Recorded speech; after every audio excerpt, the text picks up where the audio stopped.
Hi, Year 8. I am Miss Hall and I am one of the English teachers at Van Dyke Upper School. I'm here to read part 2 of The Wall to you. But before I get started, I thought I'd introduce myself, just let you know who I am. So I have been teaching at Van Dyke Upper School since September, so not too long. But I've loved every moment of it. The departments are amazing. So we have lovely English teachers. Students are very entertaining. So you're going to really feel part of a family when you join us in the new year and in our English classrooms. We have a lot of fun. My favorite book that I love to teach is Woman in Black. I love to scare my class with turning the lights off and putting on a scary music before we start reading it. So look forward to that if you're in my class. So let's get into The Wall. So you ended off with part 1. And just to recap part 1, so what we know so far is that Joshua, he kicks a football into an abandoned building site, and his friend doesn't want to go get it, so he goes in and he discovers a tunnel. So he starts going through the tunnel and he gets onto the other side of the wall, where he is chased by 4 boys, and he bumps into a girl who gives him a scarf and shoes that we know, and she takes him back to the tunnel where he returns, and he goes back to his house, and he hides that scarf and shoes under his bed. Okay, so that's where we are with part 1. Let's see what happens. Does he want to go back? Does he eventually tell his friends or his family about what he's discovered, or does he still keep it a secret? Okay, so we're going to find out. Like I said, I'm going to be reading part 2 for you. So let's get into it. So I take my usual route to school and call on David, holding my football prominently under one arm as he comes to the door. I see him clock it, but he doesn't comment. I tell him I climb in and got it myself. He just shrugs. You won't believe what's in there, I say. He doesn't answer, so I let the silence hang. I can see he still wants to act indifferent, but I know I've aroused his curiosity. What? He says after a long pause. A house, I say. The weirdest house I've ever seen. We're kicking my ball along the street, taking turns, but now I pick it up. I want his full attention. Weird how, he says. Smashed up, demolished. What's so weird about that? The feel of it. There are clothes everywhere and furniture still inside and books, as if people are still living there, except it's totally flattened. And what? I thought you said it was weird. That is weird. You don't think it's weird? He shrugs. They have to do it. Who has to do what? The army. Imagine how cool that is. Just flattening a house. Imagine being the driver. Doosh! He bangs into me for emphasis, almost knocking me over as if he's the bulldozer and I'm the house. I barge back, but he jabs out his arm and gets me in the bicep with an elbow. I don't rub it or give away that he's hurt me. A second later, despite intending to keep quiet about it, despite knowing I shouldn't, I hear myself tell him that I found a tunnel. A tunnel? Yeah, but you mustn't tell anyone. What kind of tunnel? There was just a hole in the ground, and when I went down to see what it was, I found a tunnel going under the wall. He stops walking and fixes me with a suspicious stare. A tunnel? And you went down it? I know. I'll be in the dire trouble if any adult finds out what I did. But I can feel my secret wanting to be told in the way an ice cream wants to be eaten. David is the closest thing I have to be a best friend and a Marius. If I can't tell him, I can't tell anyone. But immediately seeing the horrified look on his face, I sense that I've miscalculated. I imagine myself telling him about the girl on the other side and how she saved me. But I couldn't do anything to help her. I imagine describing the tiny home she lives in, her requests for food and her skinny arms and proud, sad eyes. I imagine trying to explain the guilt that needles into me every time I think of her. And it is somehow obvious that he'll never understand what I want him to understand, and he'll never keep my story quiet. He's lived in Amarius all his life. His parents were among the town's pioneers. David, I know, never doubts for a moment that Amarius is the place it pretends to be. My uncertainty to him would be incomprehensible, subversive, disgusting. I realize at once that I have to stop talking before giving anything else away. In fact, I have to think of a way to unsay what I've already said.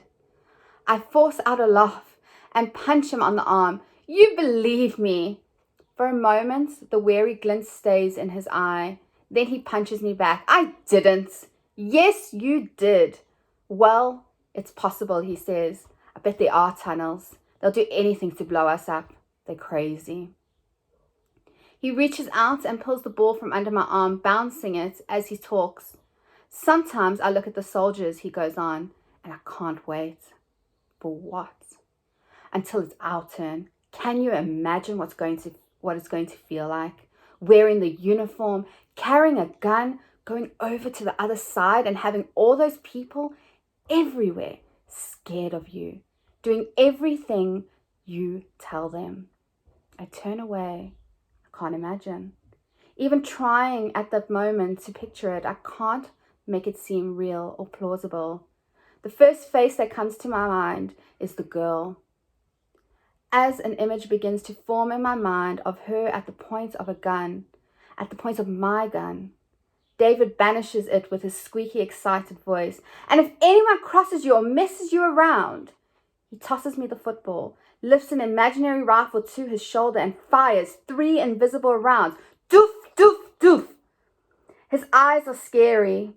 Now, alight with enthusiasm, it's the best army in the world, he says. And in a few years, we're going to be in it. You know how lucky we are? I can't think of an answer, so I just stretch out an arm and shove him in the chest, pushing him into a wall. I run off, laughing a forced laugh, knowing he'll chase me, knowing he's faster and rougher and will have me on the ground in no time. His retaliation is bound to double what I did to him, but I don't care. I just keep running and laughing. All morning, I struggle to concentrate. Every page I look at seems to morph into the image David has conjured up of me in uniform, holding a gun to that girl's head. When I try to banish this vision, another pops up to replace it, of the boys who chase me and what they would have done if they had found me behind the motorbike. I imagine them laughing at my cowering body, kicking the bike over, then setting to work on me.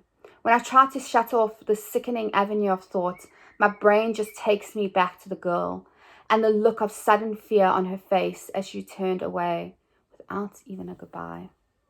I gobble my lunch as fast as I can, forcing myself to think of anything other than the girl struggling, as I have done all morning, to get my thoughts back to my own life, to my own world on this side of the wall.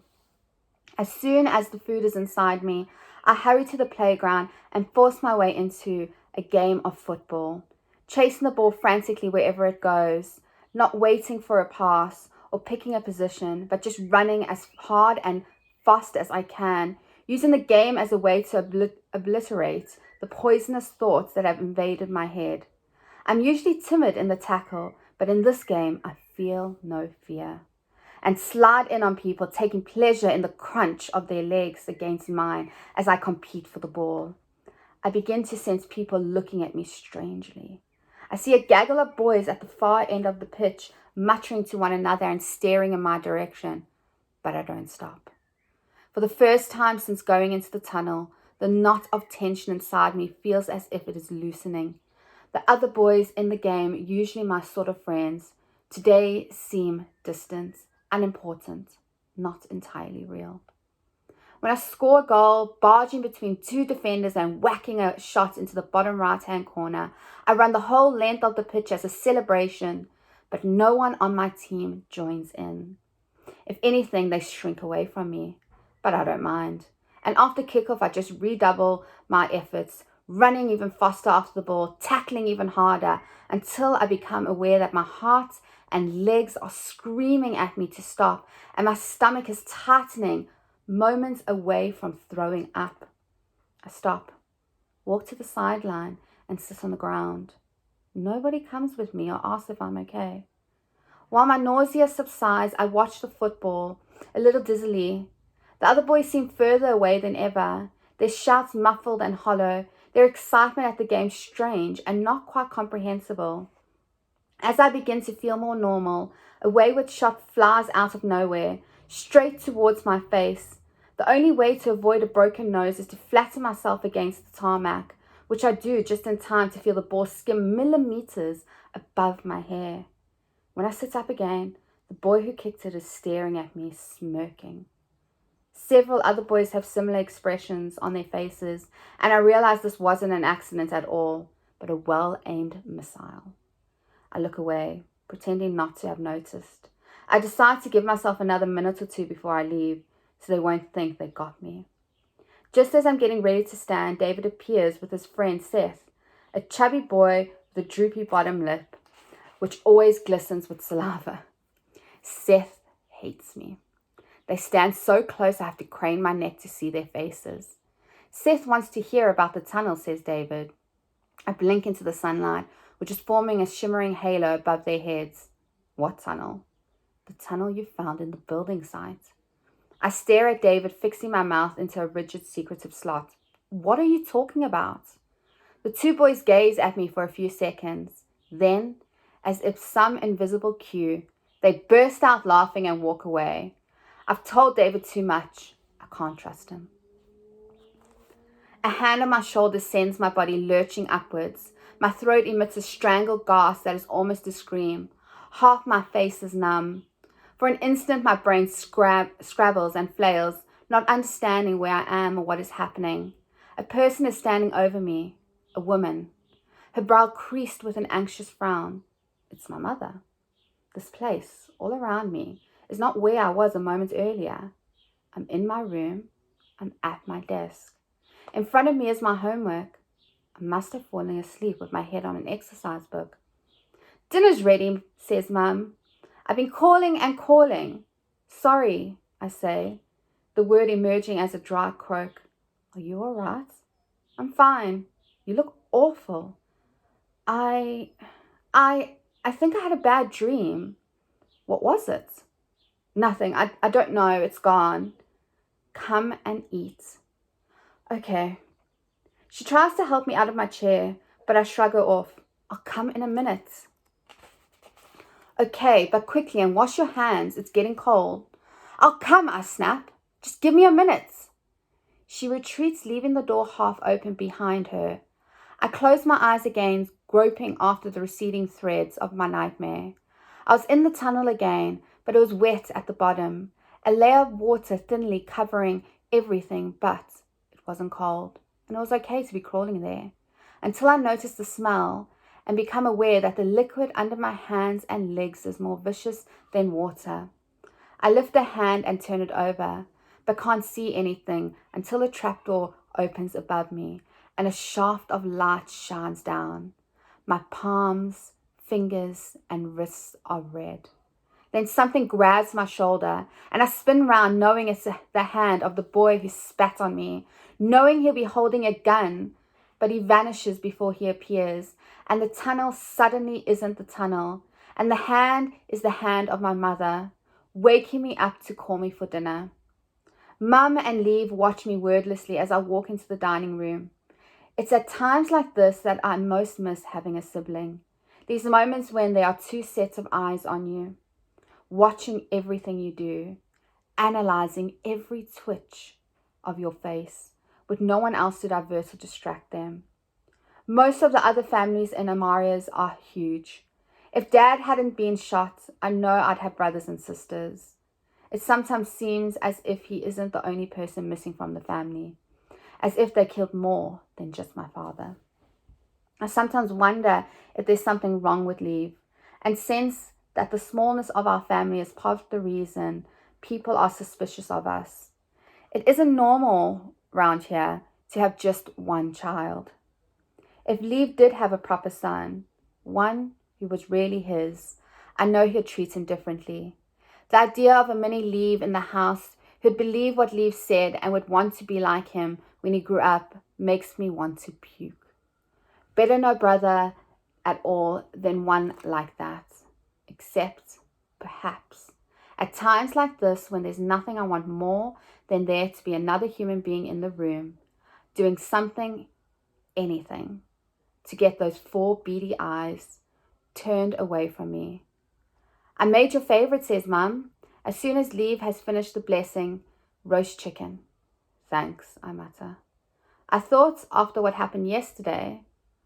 After what you did, interrupts Leave. I just thought, Mum carries on, trying to pretend Leave hasn't spoken. You've had a nasty fright and you deserve a treat. I nod. I'm not going to thank her twice. Your mother's too nice, says Leave. You don't deserve her. And I deserve you, I think, but hold it in. The truth is, I don't deserve Leave, and neither does Mum. He worked his way into the family without anyone noticing what he was doing, and now he's in charge. Mum was pretty crazy after Dad died.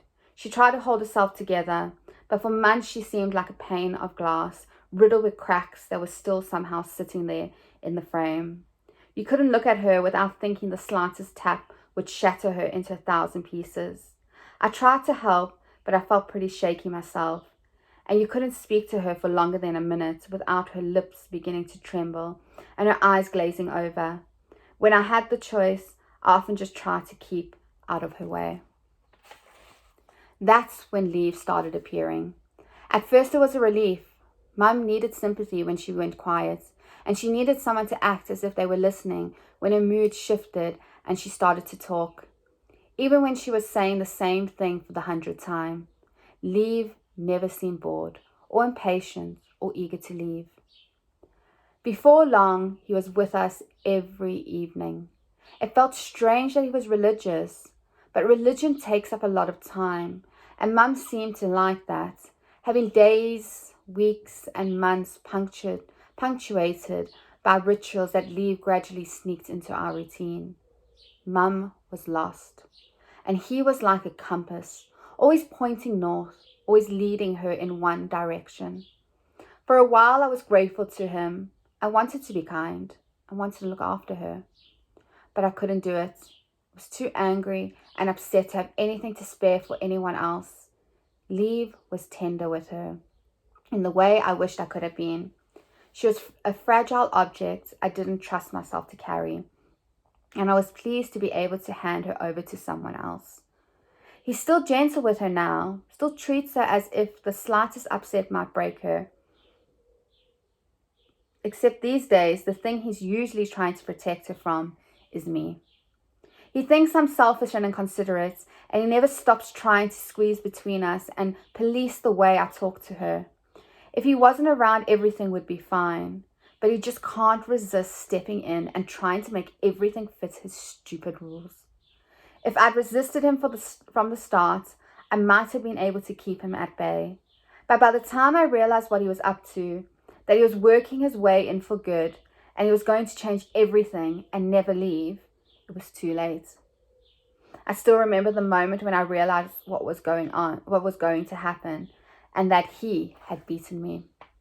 I was only 9 when he first started visiting, and was always desperate for someone to play board games with me.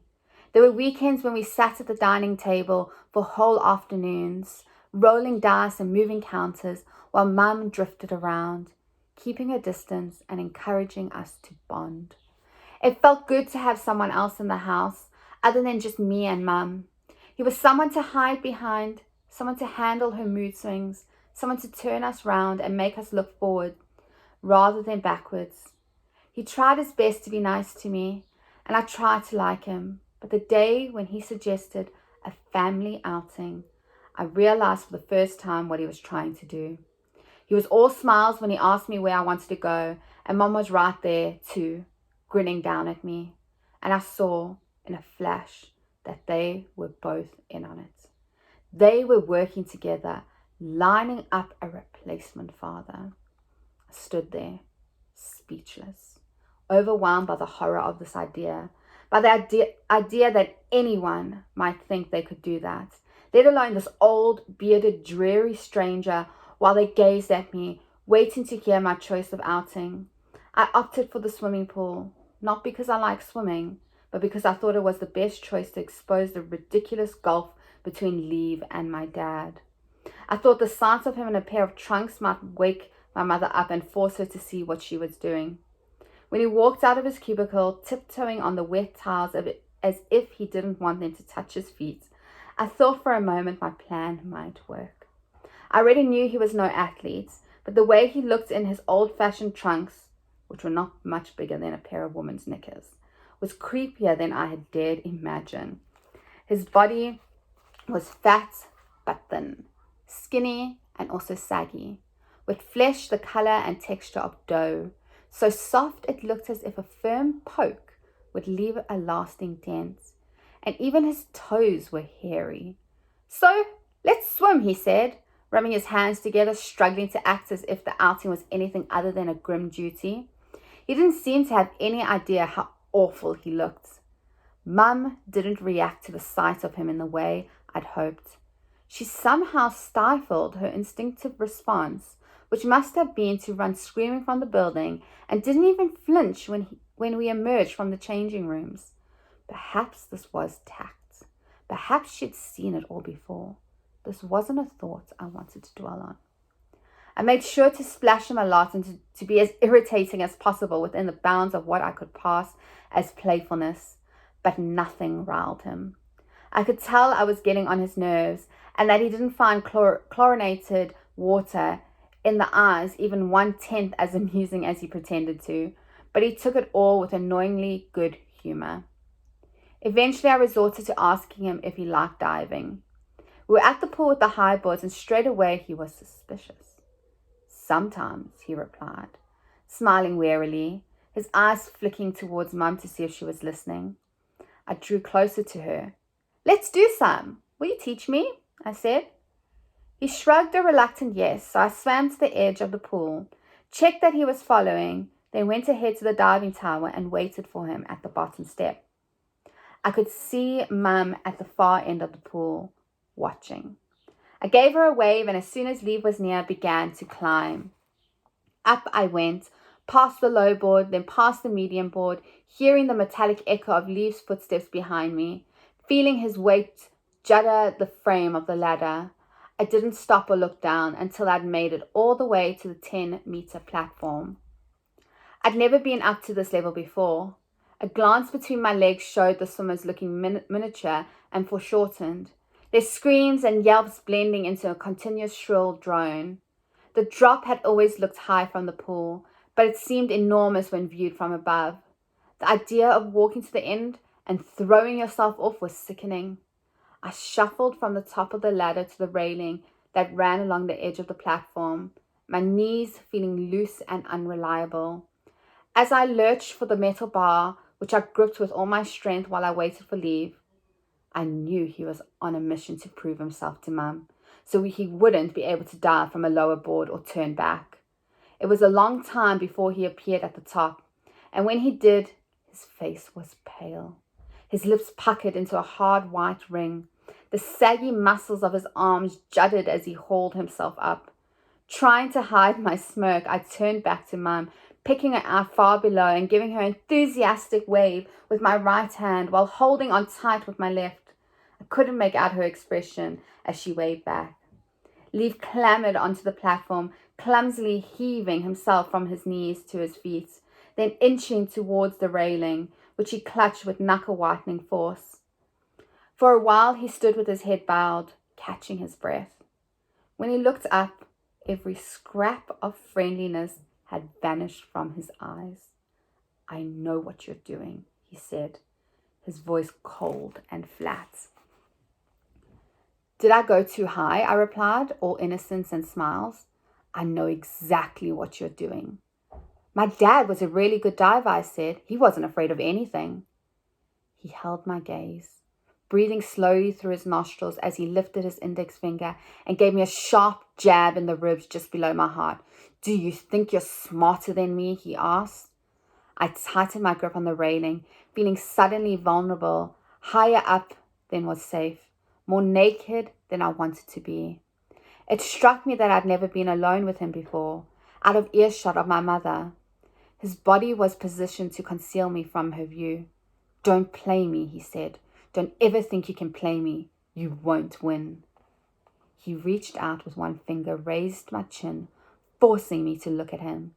His mouth was stretched into an affectionate, a friendly smile that was somehow also the opposite. So, are we going to be friends? He said. I shrugged, staring at a single droplet that was clinging to the tip of his beard. Friends? I still didn't answer, but he carried on as if I had. Then let's shake on it, he said, as if we were now, at this moment, meeting for the first time on a diving board. In a way we were. This, I realized, was the real Leave. There was nothing to do but raise my limp, soggy hand and shake. His fingers were puffy, soft, and warm. He pumped my forearm up and down as if I was a lever-operated machine.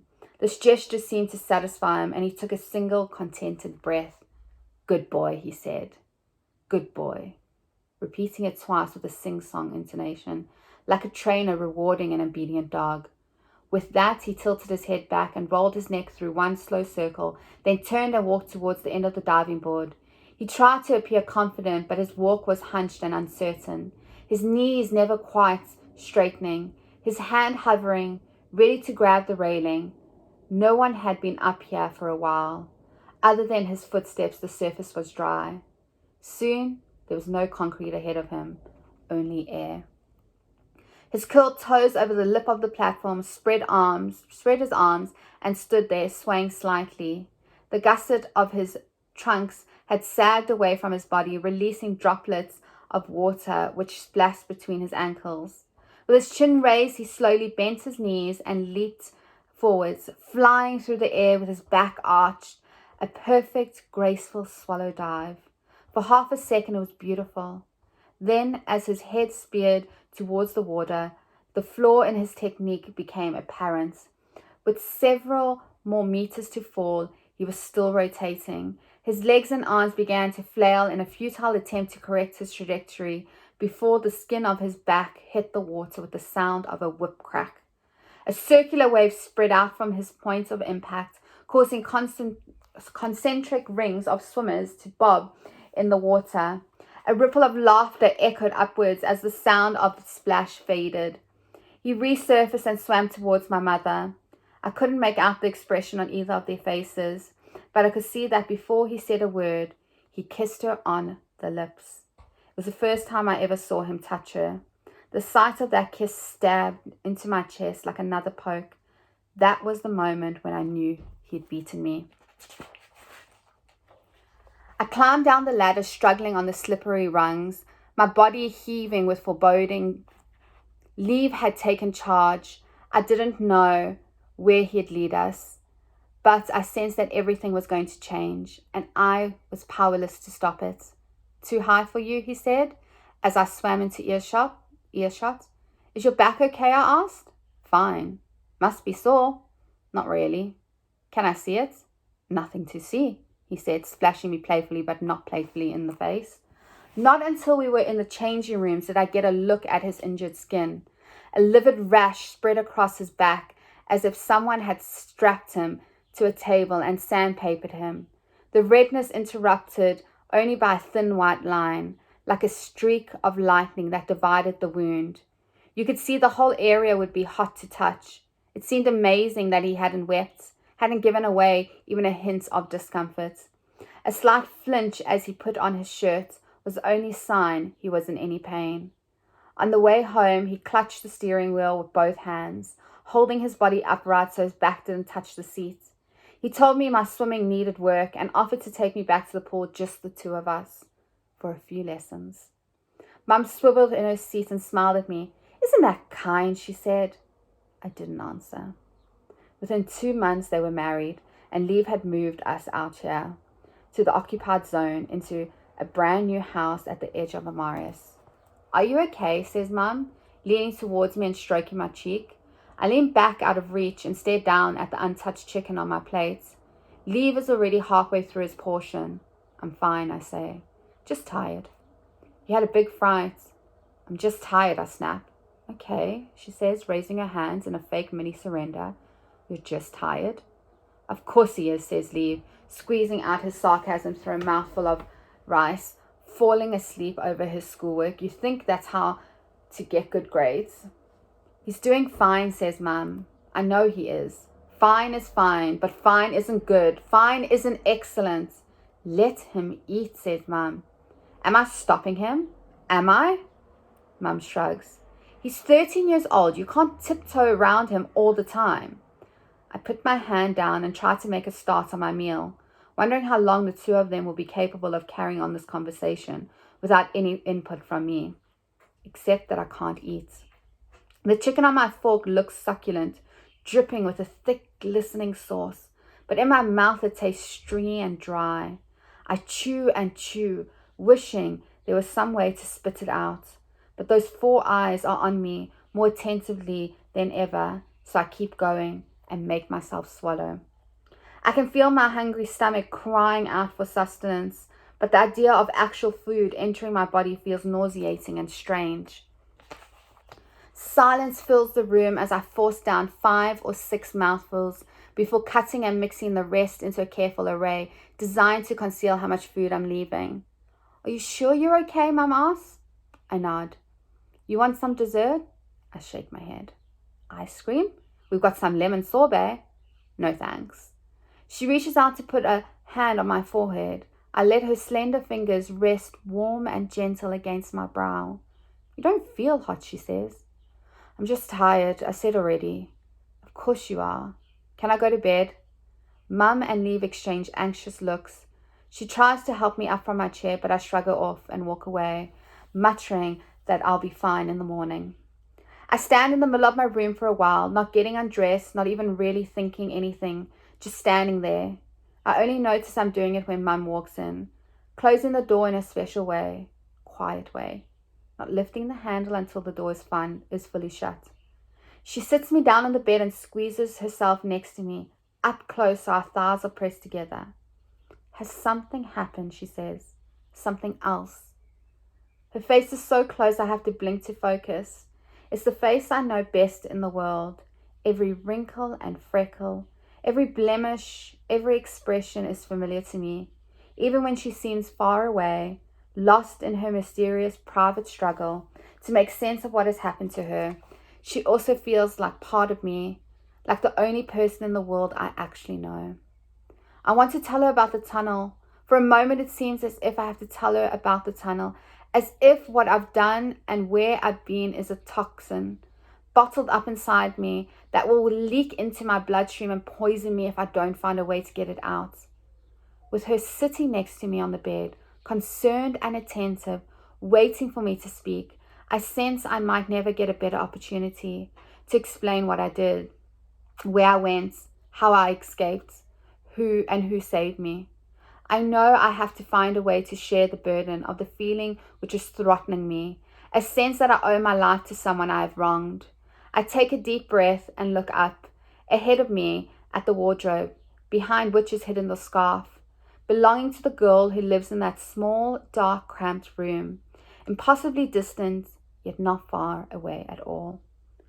All she asked for was something to eat, but I gave her nothing and walked away, stealing her scarf and her brother's footwear. Why was she hungry? No one goes hungry on this side of the wall. My portion of roast chicken, still warm, would now be in our kitchen bin, slowly cooling, slithering downwards amongst a mass of uneaten, discarded food. I feel a hand on my back rubbing from one shoulder blade to the other across my spine.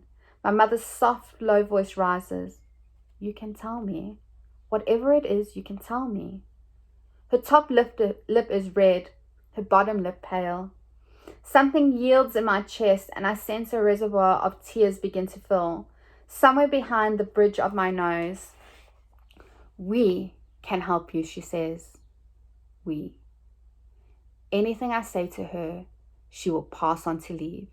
If I tell her the truth, the chain of events will begin that will move immediately out of my control. Leave will tell the police will tell the army will go over the wall and get to work. There will be an investigation, cross-examination, imprisonments. An angry, vengeful machine is primed to leap into action. Just as soon as I open my mouth, if I don't want to start up that machine, I can't say anything to anyone. I sit up straight, breathe in sharply. It's nothing, I say. She lowers her chin and gives me a jokey, angry stare, which an attempt at a comedy frown. She's trying different tactics, giving humor a go. I stand up, turning away from her. You're sitting on my pajamas, I say. If it's something, what? She looks up at me, her hand folded neatly in her lap. I just mean I can keep a secret. From who? I want to hear her say it. From Leave.